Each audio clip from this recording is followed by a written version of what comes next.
जाए और कहीं खाने पीने में कमी ना रह जाए। मैं पूछना चाहूंगा, अगर ये बेदारी हमारी मजहबी मुआमलात में आ गई, अगर रिश्ते के मुआमले में जो हमारी फीलिंग है, जो सोच है, हमारी बेइज्जती ना हो जाए। आज अगर दुनिया की सरजमीन पर अगर खुलूस और लिल्लाहियत के लिए कोई अगर कॉलेज कायम किया जा रहा है, कोई यूनिवर्सिटी कायम की जा रही है, और हमारा मुस्लिम नौजवान और हमारे बुजुर्ग, हमारी खवातीन ये सोच ले हमारा अगर 10 रुपया भी होगा तो वो इस राह में चला जाएगा, इसलिए कि जब दीनी तालीम का कॉलेज होगा या मरकज कायम कर दिया जाएगा तो हम सब सलामत रहेंगे और महफूज रहेंगे। बेशक, सुभान अल्लाह, बेशक बेशक, या रसूल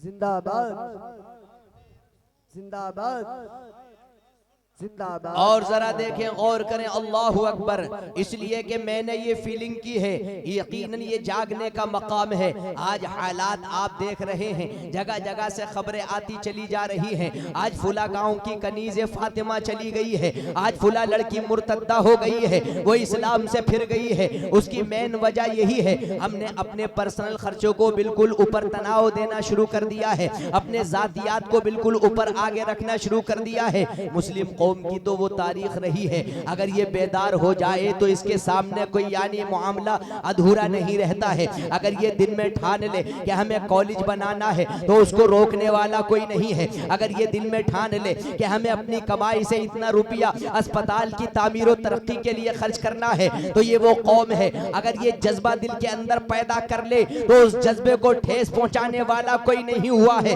ये वो कौम है। अगर अल्लाह की बारगाह में सच्चे दिल से यानी अपने गुनाहों से तौबा करके ये दिल की नियत के साथ ये इरादा पुख्ता कर ले, हमारे अगर 100 रुपए की कमाई होगी उसमें से अगर आधे से भी आधा अगर हम तालीम और तरक्की के लिए रखेंगे तो इंशाअल्लाह हमारा मुआशरा महफूज व मामून।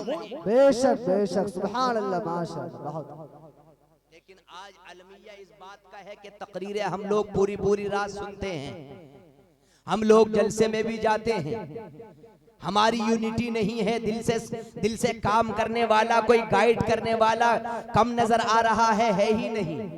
बस मजमे में आए, नारे लगे और उसके बाद चले गए, क्या हुआ क्या नहीं, कहा गए कहीं नहीं, क्या लाए कुछ नहीं। ऐ मेरी कौम के लोगों, ये हमारी नौजवान बच्चियां बैठी हैं, कोई छोटी उम्र की है, कोई बड़ी उम्र की है, इनकी तालीम का मसला है। जब इन्होंने ये बेड़ा उठाया है तो इसको इंशाअल्लाह पार लगाया जाएगा। इसलिए कि अगरचे पर्सनल किसी की इतनी हैसियत नहीं है, लेकिन ये हाथ की जब 5 उंगलियां एक जगह मिलती हैं तो एक बिल्कुल वजन पैदा हो जाता है, एक मजमुआ पैदा हो जाता है। आइए, हदीसे नूर के अंदर आपकी अहमियत का जिक्र किया गया है, मेरे आका की नूर की अहमियत का जिक्र किया गया है। और मैं कहना चाहूंगा, अगर आपके दिल में ये बात हो तो भले से हो कि हर इंसान इसी बात को कहता है, मैं इसलिए कहता रहूंगा, ये लड़कियों के मुस्तकबिल का मसला है। हदीसे नूर के अंदर ये भी बताया गया, फमिन अर्क़ी वजहिही, मेरे आका के नूर को जब पैदा किया गया तो चेहरे के नूर से चेहरे की जगह जो पसीना आया,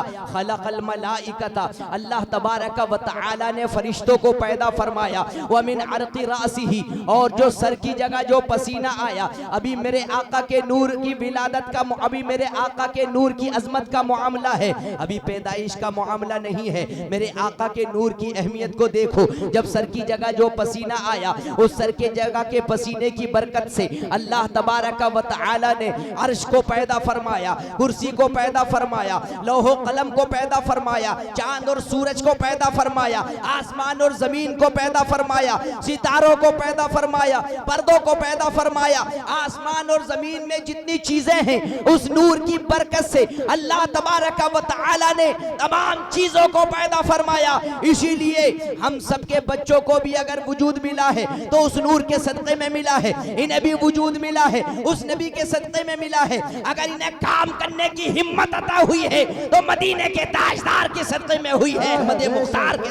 बहुत माशाअल्लाह, माशाअल्लाह, बहुत खूब। इसीलिए इमाम अहले सुन्नत ने कहा है, वो जो न थे तो कुछ न था, वो जो न हो तो कुछ न हो, जान है वो जहान की, जान है तो जहान है।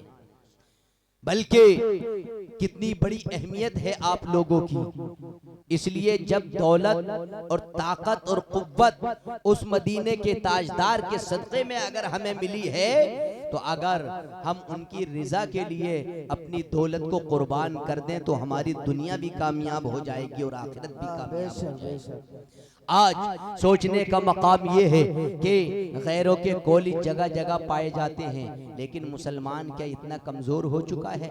मुसलमान क्या इतना यानी कुमला गया है? उसके दिल को क्या हो गया है? उसकी वजह यह है कि हम लफ्फाजी में रह गए हैं, हम बस आपसी तनाव और तनाज़ो के शिकार में रह गए हैं। एक सुन्नी दूसरे सुन्नी को बुरा कह रहा है, एक सुन्नी दूसरे सुन्नी का मतलब यह है कि गीबत और चुगली में लगा हुआ है। अगर यही सुन्नी आपस में मुत्तफिक और मुत्तहिद हो जाएं और वअतसिमू बिहब्लिल्लाहि जमीआ वला तफर्रकू, आपस में इंतशार ना करो, इस पर अमल कर लें, तो जानते हो कि जब सुन्नियों का इत्तिहाद होगा तो अल्हम्दुलिल्लाह ऐसा इत्तिहाद रंग लाएगा, ऐसा रंग लाएगा कि बड़े बड़े काम आप कर लेंगे। मैं तो ये कहना चाहूंगा कि अपनी कौम के अंदर बेदारी पैदा करो।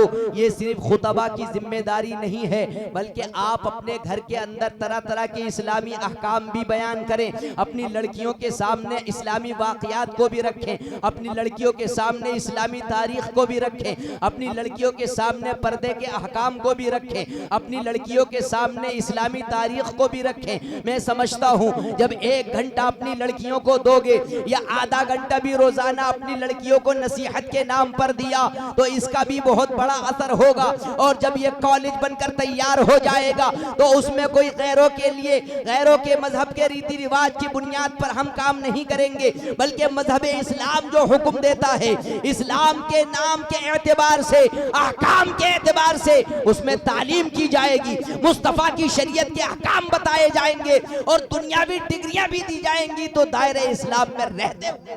बेशक सुभान अल्लाह, बहुत माशाअल्लाह। इसलिए जरूरी ये है कि हम और आपको मुतहर्रिक होना पड़ेगा, हम और आपको काम करना पड़ेगा, हम और आपको सच्ची नियत करना पड़ेगी इंशाअल्लाह।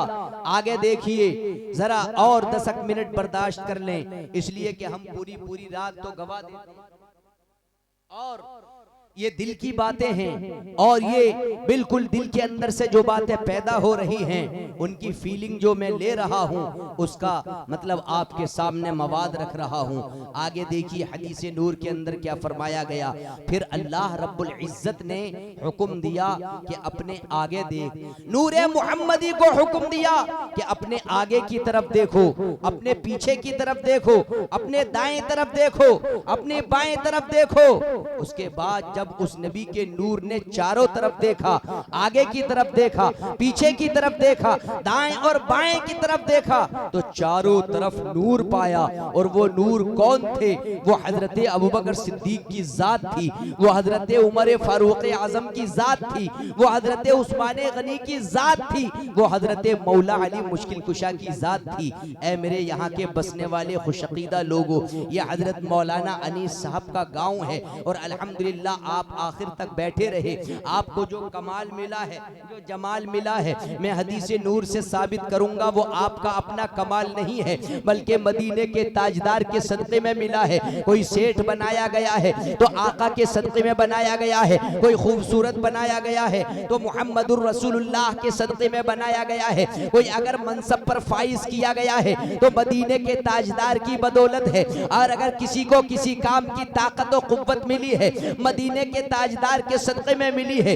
हदीस नूर कह रही है तमाम रूहों को हुक्म दिया गया उस नूरे मुहम्मदी की तरफ देखें। तमाम रूहों ने उस नूरे मुहम्मदी की तरफ देखा, किसी ने आंखों की तरफ देखा, उस नबी के नूर की आंखों की जगह देखा। जानते हो दुनिया में आकर के वो क्या बनी? फसारा हाफिज़न लिकलामिल्लाहि तआला व मिनहुम मन रआ इला शफतैहि फसारा साइमा व मिनहुम मन रआ इला अनफिहि फसारा अत्तारा व मिनहुम मन रआ इला हलक़ूबिहि फसारा मुअज़्ज़िना व वाइज़ा व नासिहा व मिनहुम मन रआ इला खद्दैहि व मिनहुम मन रआ इला जिहतिहिल युसरा इला कफ़िहिल युसरा फसारा खय्याता। आगे हदीस पाक के अंदर फरमाया गया रूहों की दुनिया थी, रूहों को हुक्म दिया गया उस नबी के नूर की जगह को देखा, किसी ने आंखों की जगह को देखा तो दुनिया में आकर के वो अल्लाह के कलाम की हाफिज बन गई हैं। किसी ने दोनों रुखसार की तरफ देखा है तो दुनिया में आकर के है वो सबसे ज्यादा हसीनो जमील बन गई है। किसी ने मेरे आका के नाके मुबारक की तरफ देखा है, उस नबी की बीनी मुबारक की जगह को देखा है, वो दुनिया में आकर के रोजा रखने वाली बन गई है। किसी ने लबे मुबारक की जगह को देखा है, वो दुनिया में आकर के बहुत ज्यादा स्पीच और अच्छी बातें करने वाली बन गई है। और किसी रूह ने उस नबी के हल्कों में मुबारक की जगह को देखा है, वो दुनिया में आकर के तकरीर करने वाले बन गए, नसीहत करने वाले बन गए, वाज़ो नसीहत करने वाले बन गए। मैं कहना ये चाहूंगा, चाहे तकरीर करने वाला हो, चाहे कुरान करीम का हिफ्ज करने वाला हो, चाहे नाते रसूल